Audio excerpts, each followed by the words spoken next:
Okay, so welcome, Leon. Thanks for joining us today. So we've got Leon Kim here, who has several things on the go at the moment. The most exciting and recent of which is the Sloth Society and HeritageDAO. So thanks for joining us, Leon. If you could introduce yourself and give us a little bit of an idea of how your crypto journey brought you to the exciting stuff you're doing now. Right. So thanks for inviting me and thanks for your time. And my name's Leon, and I have several hats that I'm wearing these days. And, first and foremost, I think we are here to talk about the Sloth Society mainly. So I just want to tell you that I am a core contributor of the Sloth Society. And Sloth Society, in short, HSS, is, working with the firm that I am the founder and CEO of, namely Crayon. And Crayon is a DAO as a service platform that we are, trying to, support NFT DAOs especially. And we want to support at least like 100 plus of them in the next 12 months. We wanted to be a customer of ourselves so we can provide a seamless experience for the DAOs on our platform, right? So as we develop the platform, what we decided to do is, initiate a DAO that's, worth everyone's while. So that's actually how the HDAO, who actually is bringing the HSS under them as an intention to expand the community base that could share the very vision and mission of the HDAO. So if you don't mind, I can also share some visuals and the stories behind it. Yeah, absolutely. Right. So this is the logo of Sloth Society. So, we wanted to portray something, that's very aristocratic and noble being. So that's how we came up with the idea of, incorporating sloth as the, a portrayal of the members of the society. And, our creative director came with this idea, but when it comes to the sloth, they're relaxed and they may be slow from time to time, right?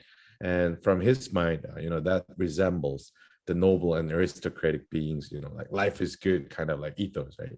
So that's how we became about it. And so the storyline of the Sloth Society is that they're the true believers of the noblesse oblige. They're sworn to protect, preserve, and hone the essence of cultural heritage. And starting with an ancient artifact nearly lost within the recess of the human minds. And this sentence and this part is where we are actually connecting to what actually happened to the HDAO. So let me give you a background of the HDAO a little bit, right? So HeritageDAO, in short for HDAO, is the first DAO in history that secured a tangible national treasure of a nation, namely South Korea. And there's actually quite a bit of an unfortunate story behind this. And COVID has stayed with us for like over 3 years now, right? And any business that involves people hanging around were impacted highly, right? And there was no exception for this very prestigious and the very first private art museum in South Korea. And out of pure devastation and desperation, they were forced to put two national treasures out for an auction. Now, this has never happened in the history of Korea before. And this is probably the only time you're going to see these out in an open market, right? So we heard about this incident on the 23rd of January. That was about Sunday evening-ish. And we had little less than 4 days until the auctions took place. So what we did is, within 3 days, we recouped the team. We got the website up and we got the storyline set up. And then we just spread it to our network, right? And quite fortunately, we raised a little more than 600 plus ETH within the 24 hours. And that was just enough for us to sit down at the auction with an intention to secure at least one national treasure. So long story short, we ended up raising 900 plus ETH within 8 days. And, we were able to raise awareness about this incident by me doing the interviews with Forbes and CoinDesk. So not just in Korea, but globally, we raised awareness about this incident a little bit. And, reaction of the whole nation was quite explosive and overwhelming. And me personally, I've never been chased by 100 journalists for the whole week. And they were emailing me, they were texting me, they were like LinkedIn me, and they were trying to, like FaceTime me sometimes, and like calling, obviously, like it was like from 7 a.m. to 11 p.m. And it was all over the news. They were like, what is DAO? So you kind of became a celebrity, like kind of for a minute like that. Kind of, but like me, I'm just one of the initiators, and I'm one of the core contributors. And DAO is a collective, like a being that like makes every business or any kind of decisions by the votings, right? So like they were interested by idea, but they were also intrigued because we donated 51% back to the original seller. Now, there are two reasons why I did it. One, because this is something that's classified as a national treasure. So one of the government agencies in Korea, namely Cultural Administration of Heritage, always oversees these, right? So you as a buyer and owner is liable and responsible for the well-being of it, meaning that you have to meet certain humidity, certain lighting, certain spatial orientation and space. So it is not something, it's not like your everyday Picasso where you can just keep in your place and just enjoy. This is something that has to be taken care of very, very properly with, special, like spaces for it. So, like from the get-go, it was not possible for us to, like handle it properly as a DAO. And the second reason was, like it's got to do with the DAO's nature. So if more than 50% of our DAO, like just passed a motion that could be malicious to the very existence of the treasure, it could happen, right? We could just be like, hey, let's smack it, let's burn it, let's, like tear it apart, right? So we wanted to separate the systemic risk because, like magnitude of a nation's treasure is, quite big, right? So that's another reason why we wanted to donate it. And just because we donated, like it didn't make sense at all from the legacy world, because from their eyes, we gave them money and now we just gave them the tangible asset back. So what are we doing? Why are we doing it? And that's, like the interesting part about it, because we are bringing crypto, blockchain, NFT as a solution that was just not possible with the solution that the legacy world had over things like this, right? So we shocked the entire nation and all eyes on us right now. And what we're doing is the PFE campaign that we're calling the High Sloth Society. Okay? So what we're doing initially is to expand the user base and the community base of the HDAO, essentially, because it's less than 100 people. And now we want to have more base and more people with the shared mission, so we can create some kind of a society that's very, doing good, that's focused on doing good and doing well.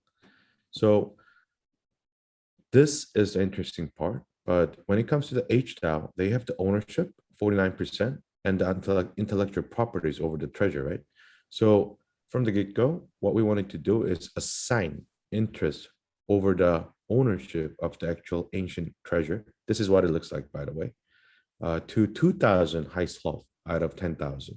So with that, like ownership, you can also float proposals to, let's do some kind of a special exhibition, right? And let's do some commercial activity, and let's do some campaign that's going to raise awareness about this treasure and the DAO and the High Sloth Society entirely, right? So we could do things like that. So I guess that's the not so brief introduction about myself and the High Sloth Society. That's great, thank you. I think it's on several levels. It's quite groundbreaking what you guys are doing. So obviously, as you said, with the purchase of an artifact by a DAO, that's in itself kind of revolutionary. But you're also showing to the world and the mainstream that crypto and blockchain is much more than what some of the media still believe it is, which is like a a speculation based, pretty much worthless, invisible asset, but you're really showing what the technology can do. Yeah, I think, and digital ownership is how we are trying to discuss it with people. A lot of our time is spent trying to liaise and talk with people who are new to crypto. And I think if we can explain it as digital ownership, and what an amazing opportunity that hasn't really been tapped into yet for potentially raising money or raising awareness for pieces of art that otherwise it's kind of connecting the new generation with some history and culture that they may not have looked into and accessed before. But I've had people message me before and say, oh, have you looked into contacting art galleries and things? And actually NFTs is a great way to have no question as to who owns something. It's kind of a more modern way, isn't it, of ensuring that you know that ownership and being able to track the ownership, which I know has been an issue in the past, especially in the arts. Absolutely. And I noticed that you guys mentioned recently that you may look to work with like current NFT artists in conjunction with the artifacts that you will take ownership with. So do you have any plans of how that might look to kind of expand these to the modern audience even more? Right. So there are several angles with it. One is, our main purpose of the society is to, like garner a society with the good, like goodwill to first educate the legacy world. So with that being said, like we are talking to several art agencies where they house, like hundreds of, like artists under them. And we are trying to come up with a very holistic yet interesting art exhibition where we can host them both on the metaverse and offline at the same time. So, for example, we can just create, like some special NFTs around, High Sloth and, like the National Treasure itself. And, we can also promote that on the, like the metaverse gallery, which, like we can, like funnel traffics in from, let's say, sandbox games. And just, like at the same time, they are granted with a, like an entry or a ticket to the offline, venue where we are gonna do the exhibition with the physical national treasure in it, with maybe media arts in the form of NFTs, just like projecting around it, right? So that is some of the ideas that we're promoting right now, and some of the ideas that we are trying to bring to the world within a month or two of a time frame.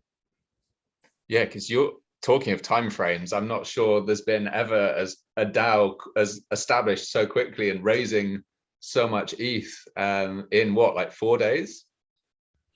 Pretty much, right? Yeah. That's crazy. Yeah, that's Right. impressive. So you like your tight time frames by the, things, the next project, and it's all, and I think the crypto world is very fast paced, and it has to be. I think a week in crypto is like 3 months in traditional business. So you can move quickly in the crypto world, which is why I think it's so exciting. Absolutely, but we are actually kind of asked to slow down a little bit because we were essentially, like trying to do the minting campaign at the same speed that HDAO was done. And HDAO was kind of concerned that they passed the motion over the weekend to slow things down. So, with that being said, I think, like we are gonna show more than talk more. And I think we're gonna do the like minting campaign in several different stages. So initially we are going to, garner somewhat called like OGs that share, like mission and vision in the same way. And that's gonna take place on the 28th for like mere 400 NFTs. And after that, I think we are gonna do some kind of a nomination event So 400 owners of the NFTs are going to, refer people that may share the same vision and ethos with the HSS campaign. And then, we are gonna basically, create the core groups of, around like 600 to 800 people. And then we are gonna proceed with the, whitelist sales and like other sales as well. Okay.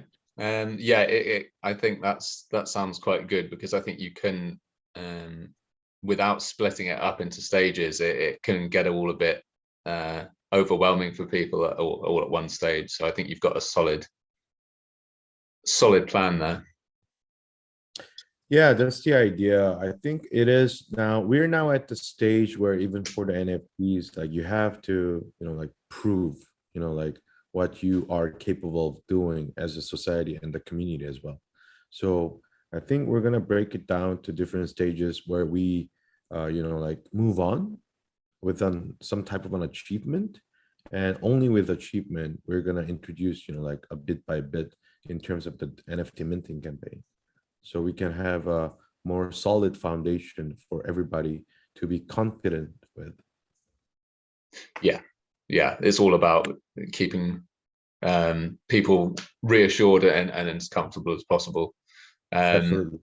So you guys are not messing around. So I can see you've already partnered up with a brewing company, Water Bomb Music Festival, and a record label already, which is Yes. crazy progress. So how do you see yourself moving generally and spreading your wings to those industries? How's that going to look for the HSS? Right. So I think, like everything depends on the timeline and what we can present per our partner. But,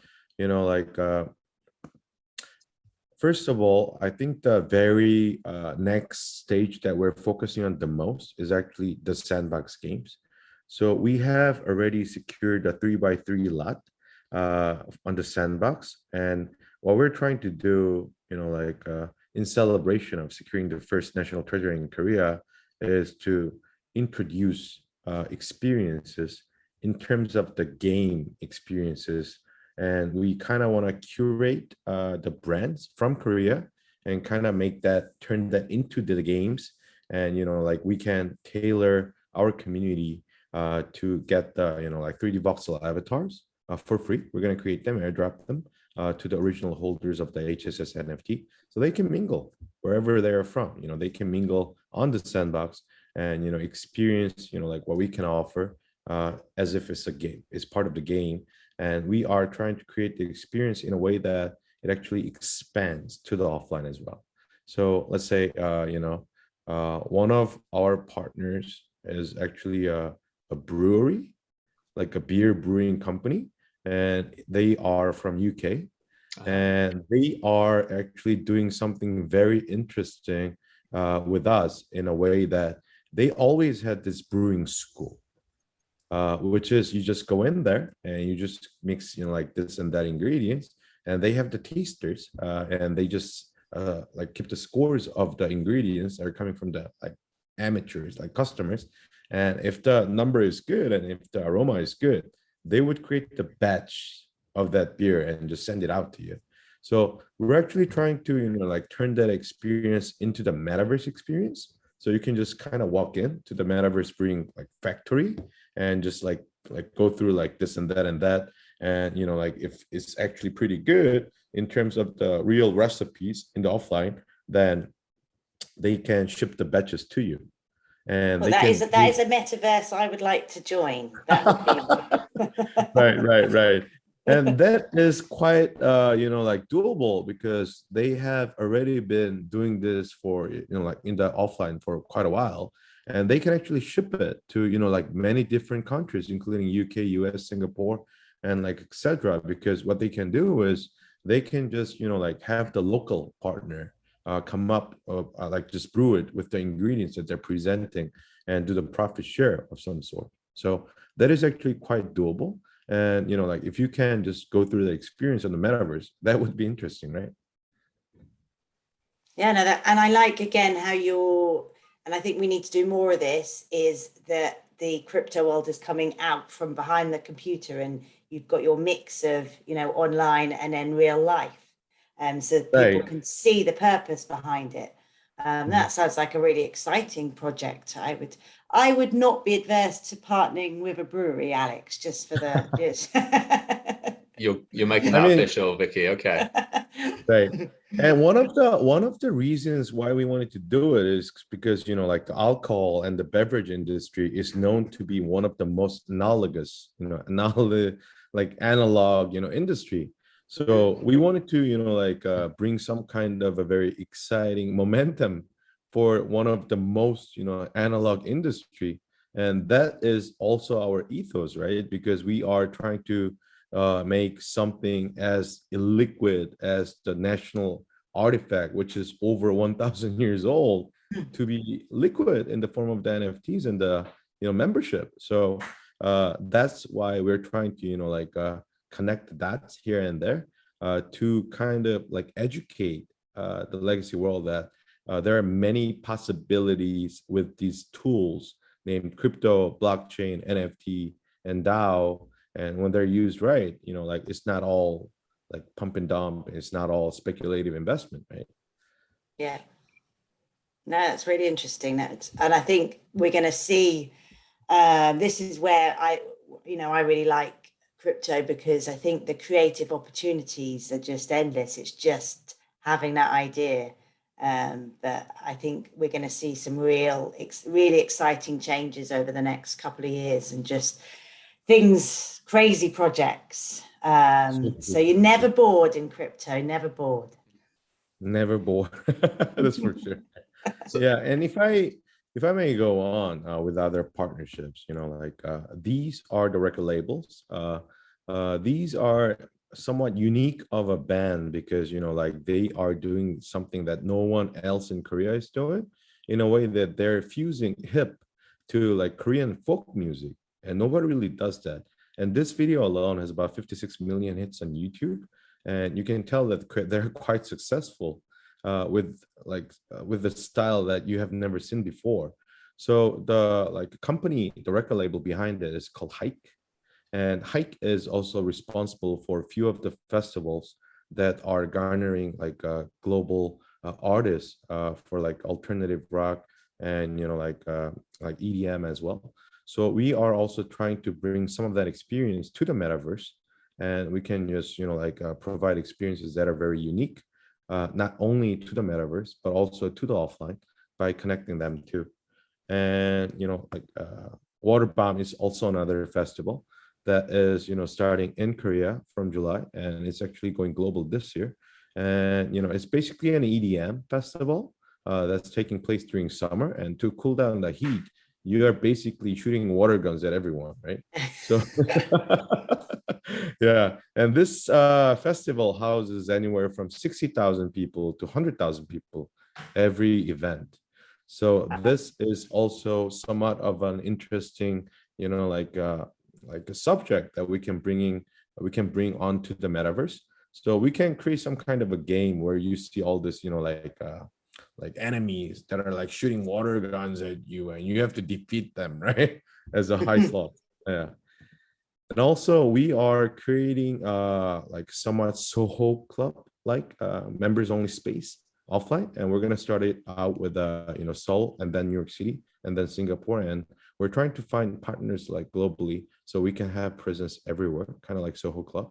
So this is going to be very high end, and you're going to have our membership to even walk in. So I think these are some of the activities that we're doing right now that's going to, you know, like provide, you know, like interest and perks for our members. so people might have learned about you in the last couple of weeks because of obviously what you've done with the portable Buddhist temple and HDAO, but High Sloth Society, it seems like there's no kind of, you're far more than just the sort of the heritage area. You're kind of expanding rapidly. Yeah. Right. So the identity of the High Sloth Society are, you know, like a members only club, is, you know, like a gathering of people with like minds that are basically trying to do like what's good for the society and trying to bring positive impacts to the society with, you know, like Web 3.0 meeting Web 2.0 kind of fashion, right? Yeah, and you would like to apply that to everything, and everything, there's nothing off limits, right, for that. So, and anything that the HSS decides it would like to help with in that regard, you'll look at anything. Absolutely. So, you know, like as long as there are problems worth solving with what we're capable of, you know, it might be, you know, another treasure that's coming from, you know, like Africa, US, you know, Europe. We would like to address it. Maybe we can just, you know, like repeat the same steps and just bring a positive impact around it. Or, you know, like it might be completely different problem that we may want to tackle and solve as, you know, like HSS, right? So it is all about us, you know, like doing good, doing well, and giving back to the society as a whole. If you could choose one historical item from anywhere in the world, what would you choose?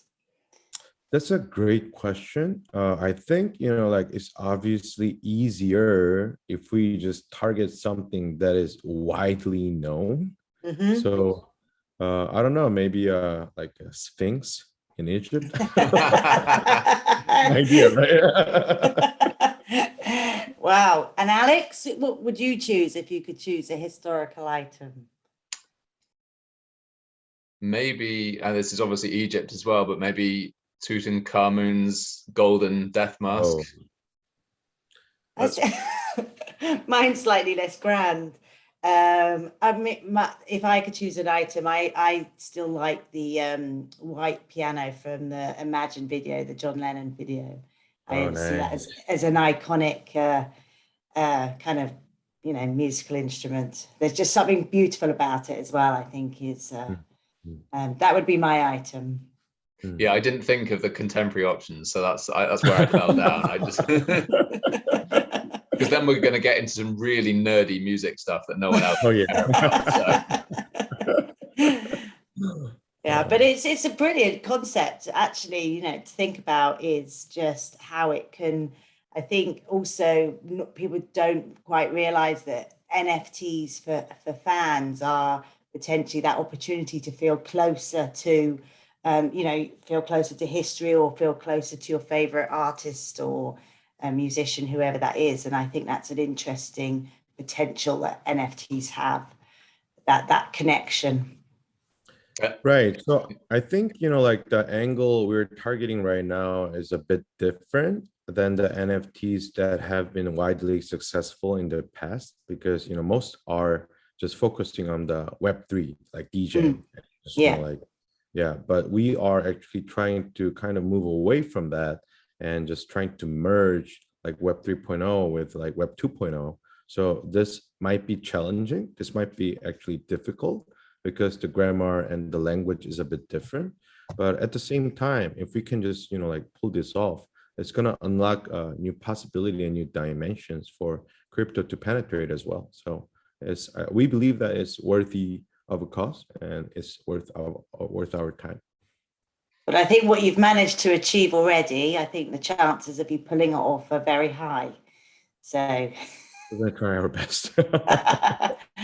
No, it all sounds really, really fascinating. And it's just great to learn about how crypto could be used for, you know, positivity and having those positive stories is definitely what we need in the crypto world. Thank you. Appreciate it. And I think for a lot of people in the mainstream, it's hard to jump from like Web 2.0 to 3.0. That's kind of a barrier to adoption. And projects like yourselves that are kind of bridging that gap are going to be very important. So I think that's part of why you guys are going to, you know, continue your momentum. Yeah, that's another reason why we have to keep on doing it. Yeah. Yeah, someone's got to do it, right? Someone's got to do it. That's always it, isn't it? And you've got to be that person. I know, but that's why you've got to move fast in this space, because someone else will have a similar idea, and you want to do it yourself because you know that you'll do it well. So yeah, it is a fast-paced world, but I think that's good. That's absolutely so fascinating, and just I think useful for people, as I say, useful for people to know. But I'm going to definitely go out and do some more research on that, because it was only obviously Andy had spoken to us about it and what have you, and I think more people need to know that a lot of good is going to be achieved through these projects. Right. And I think with the already the momentum you've had in the press, and I'm sure you've thought about this already, but there's going to be celebrities who want to get involved with you, and I'm sure there'll be a celebrity somewhere who'd like to be known to be like the first mover in this kind of thing. So I'm pretty sure your society is going to be a star-studded one. I mean, that's another reason why we kind of, took the advice from the HDAO community, because, we didn't have that nomination, phase at all. But then thinking about it, we can just take it slow a little bit and just kind of create the army of ambassadors. And, I guess that could involve, like you suggested, like some celebrities, more known figures in both the crypto and the legacy world. I guess, we could also try to educate the legacy world on creating MetaMask wallet and just, minting experience. Yes. Yeah. So I think, it all makes sense. It's just that, we don't want to rush everything too much.